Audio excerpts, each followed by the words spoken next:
Ladies and gentlemen, our next presenter is Bonita Raymond, and they have a video. Is Bonita here? They're not here, but they did share a video. So let me just share it with you guys. Good afternoon, colleagues. My name is Bonita Raymond. I am the HOD for the Department of Accounting.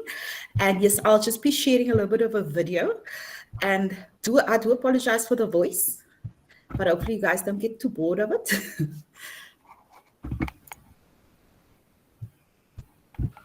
Good afternoon. Thank you for joining us today. My name is Naeem Bucks. I'm a software developer at CIECT. First off, I'd just like to thank Ms. Bonita Raymond for that lovely presentation. She's really highlighted everything that we've been trying to. Can you all hear? I didn't. It's around here. Can you just share Bonita's one first, and then we'll go over to Naeem's. Okay. All right. So sorry for that. Thank you. Can I just get the Bonita? Just give me a second. There you go. Just one up, a little bit up. It says up more, a little bit further. Recording 68. Okay, got it. Thank you. Sorry. Hi, good morning, everyone. My name is Bonita Raymond. I'm the HOD for the Department of Accounting. And this morning, I'd really just like to share some of our experiences with the Inspired Proctoring software, which the CIECT team, under the leadership of Dr. Stoltenkamp, piloted with some academic programs at the university. My introduction to the pilot project was by way of our faculty manager. In 2020, he called and said that he'd heard about this pilot project that the CIECT team was rolling out with dentistry. And he suggested that I contact Dr. Stoltenkamp and hear if there was a possibility that the Department of Accounting could also form part of this pilot project, given that we deliver on the professional program. So our BCOM Accounting undergraduate and our postgraduate diploma in accounting are both accredited with the South African Institute of Chartered Accountants, CIECT. So after our students graduate with the PGDA, the postgraduate diploma in accounting, they are eligible to write the first of the two professional exams on their journey to becoming a CIECT. So in addition to the academic content, so from first year really, we try to prepare our students to cope with the pressures of assessment and the pressures that they would face in the environment when sitting the professional exam. So all our assessments have always been venue-based, they have been handwritten, they have been time-constrained, and they have been restrictive in terms of the resources which the students may access during these assessments. Now, during 2020, we were not able to control that assessment environment as much as we would like to, and this caused us great concern, especially for our PGDA class. We had 71 students registered at the time, and we knew that those pressure points that would be dealt with and that they would organically learn to manage during the PGDA year as they write assessments and learn to cope with time pressure and learn to perform and think and deliver under time constraints was not being dealt with. So we were very eager to become part of the pilot and find a way to simulate the required environment in the online space. That our assessments needed to be monitored, handwritten, time constrained, and resource restricted if we were hoping to have any sort of success with our students at the end of the PGDA year and also during ITC.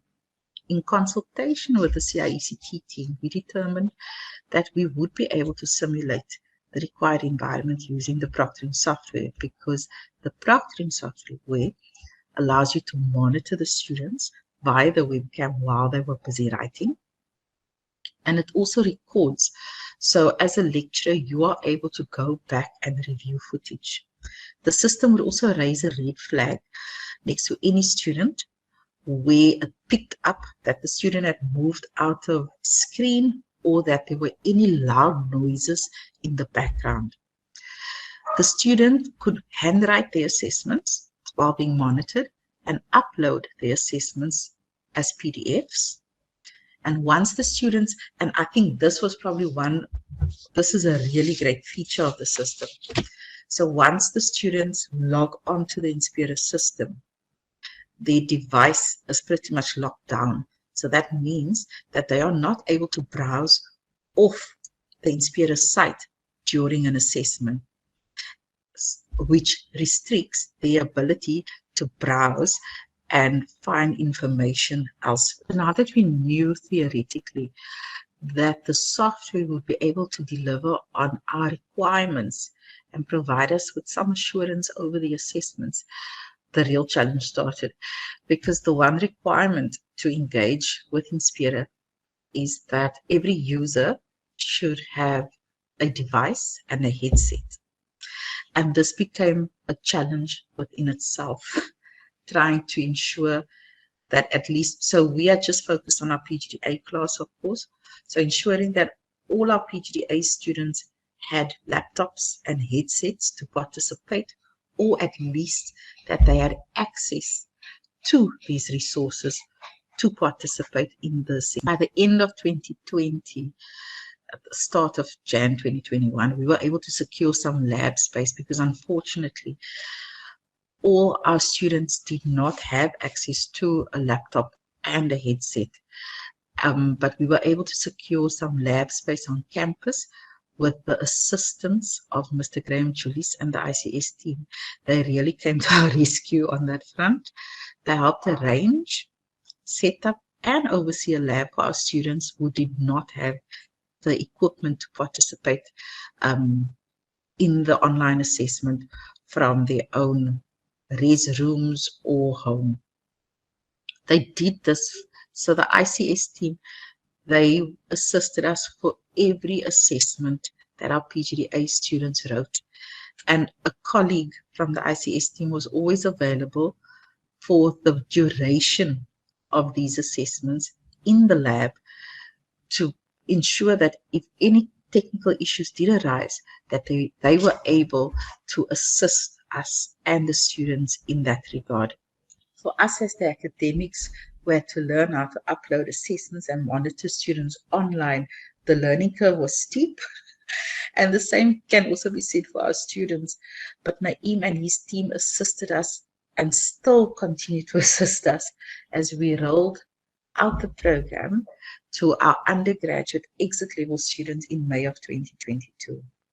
Most of our students are back on campus and engaging in sit-down assessments. And we only have about 5 students who are still writing online via Inspira. But I'm happy to say that the lecturers and the students have adapted well. And we have had 2 very successful test weeks in the last 3 months, where we had approximately 30 students over the 2 test weeks participate from the online space. The first 2 online assessments in 2020-2021 had a few gremlins, but that was really due to circumstances that was beyond the control of the CIECT team and us. I think on both occasions, the Inspira developers had changed the passwords overnight. So when the students attempted to log onto the system the morning of the assessments, they were not able to log in, and this caused some time delay.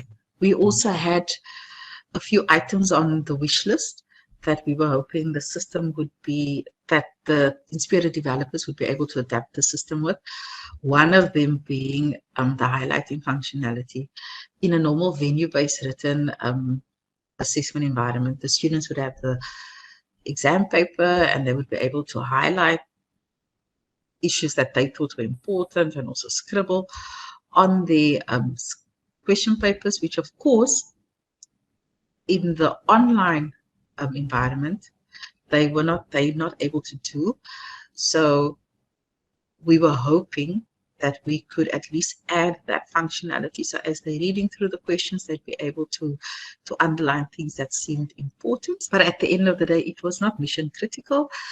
So if the highlighting had to go, the highlighting had to go. We, of course, had a few other challenges.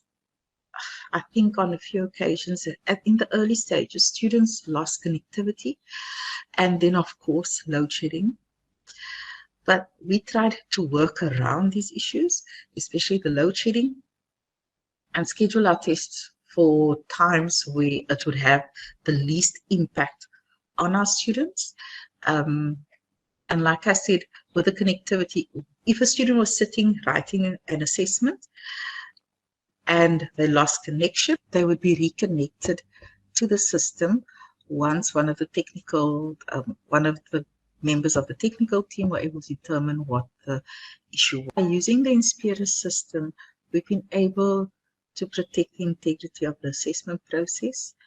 And as importantly, our students have been able to write monitored assessments, and this helped them prepare for the professional exams after they have completed their PGDA. On behalf of the department, I would really like to thank Dr. Stoltenkamp and her team for all their support and the journey that we've traveled with them over the last year and a half. Thank you very much. It is really appreciated. And I do hope that this short little video has been of use and provided a bit of insight as to the Inspira system and how we in the Department of Accounting used it. Thank you very much. Thank you so much, Bonita Raymond. We're also going to play now a short clip from the C team that assisted. So allow me just to share my screen again, or the presentation.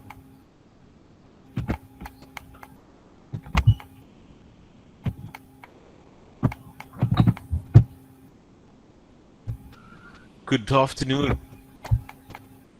Thank you for joining us today. My name is Ahmed. I'm a software developer at CIECT. First off, I'd just like to thank Ms. Bonita Raymond for that lovely presentation. She's really highlighted everything that we've been trying to achieve with this pilot, as well as some of the gremlins that we've encountered along the way. So I'd just like to take a few minutes of your time to provide a few insights as to what Inspira is and how we run the pilot.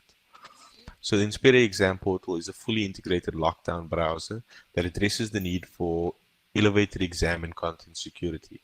What this means is that the Inspira exam portal is a downloadable application that blocks access to websites and other applications while an assessment is in progress.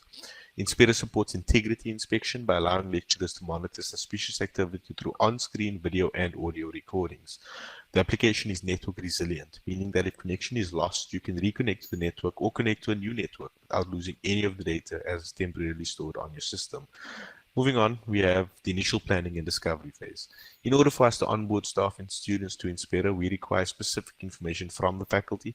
The information that we need to get started is typically a list of staff members who are expected to use the platform and a list of students who are expected to participate in assessments on Inspira, as well as a point of contact for faculty-related queries. And as previously mentioned by Ms. Raymond, that in order for students to participate on Inspira, they are required to have a laptop or desktop PC, headphones or speakers, headphones are preferred, a functional microphone and webcam. And as we know, this can be quite a challenge as not all students have access to this kind of equipment. Thankfully, Mr. Graham Julius of ICS and his team were able to provide support to the accounting department by providing venue space with all the necessary equipment. So they had the webcam set up and the microphones. We worked with the ICS lab managers to ensure that the software was properly installed and functional. So thank you to Sean and Musharraf for assisting us with that. And moving on, we've got a bit of a peek into the processes that allow us to plan, deliver, and provide support for Inspira. So the processes typically consist of 3 phases, which are the planning, delivery, and support phases. The information that we collect from faculty is used to create administrative credentials for staff members and user account credentials for students. We then prepare assessment templates for each group that participates. With the accounting department, we had templates for the PGDA students, the third year BCOM General and BCOM Financial Accounting students. These templates allow lecturers to easily create assessments that are pre-configured by us for proctoring with the proper student roster attached. So it just eliminates some of the just eliminates some of the extra time that it would take to conduct these assessment. So following that, we schedule and deliver training for both staff and students. Staff training consists of 4 modules over 3 to 4 sessions. Modules that are covered are authoring of question papers, the delivery of assessments, the grading of assessments, and the monitoring of assessment activity. For students, we schedule a single demonstration and a mock test, usually delivered across 2 sessions. The second session is typically for students who could not make the first, as it covers the same content. The mock test allows us to determine any hardware-related issues and gives us the opportunity to address these issues with students before they write any assessments. We support active assessments by monitoring the assessment progress and responding to any student issues that arise during the assessment. So we are available online throughout the assessment to support these students should anything go wrong. Some of our support activities include providing support and guidance to assist lecturers in setting up the assessments on Inspira. We provide on-demand support to staff and students through Google Meet to resolve any issues they experience with the platform. We do try and make ourselves available as much as possible to them, and we hope that we don't take too long trying to resolve some of the issues, or at least responding to these issues. So we focus on technical support and guidance, and we redirect if there's anything that we can't do or we can't fix, we send that over to the team at Inspira, who will assist us in finding a solution to the issue. We generally issue feedback surveys to staff and students to help improve our planning, delivery, and support processes as we go through with a different group. And that is all from me. If you are interested in learning more about Inspira, please don't hesitate to contact CIECT and we will assist in setting up a demonstration. You can email me directly if you have any questions. My name is Naeem Bucks. My email is abucks@uwc.ac.za.